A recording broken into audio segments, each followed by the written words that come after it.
This is Daily News AI reporting. The federal government shutdown is now stretching into another week, and economists warn it's already taking a measurable toll on the U.S. economy. According to the Associated Press, hundreds of thousands of federal employees have been furloughed or are working without pay.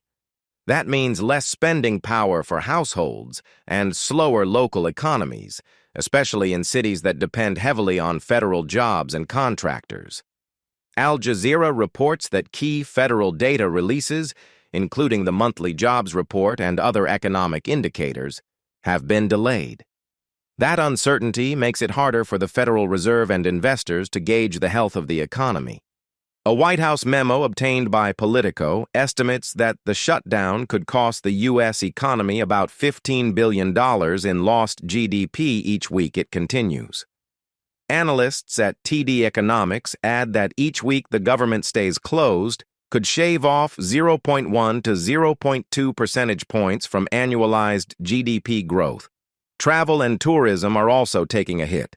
The U.S. Travel Association says the shutdown is costing roughly $1 billion per week in lost tourism spending, as visitors cancel trips and national parks remain shuttered.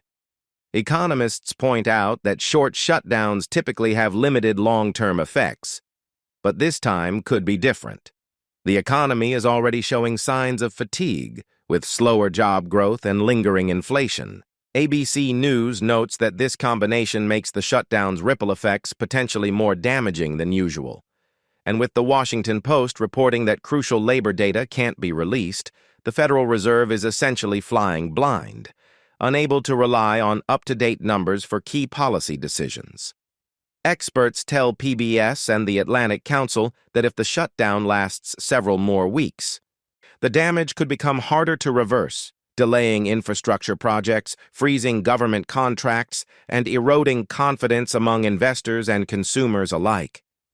In short, a brief shutdown may leave only a small dent, but a prolonged one risks pushing a fragile economy closer to the edge.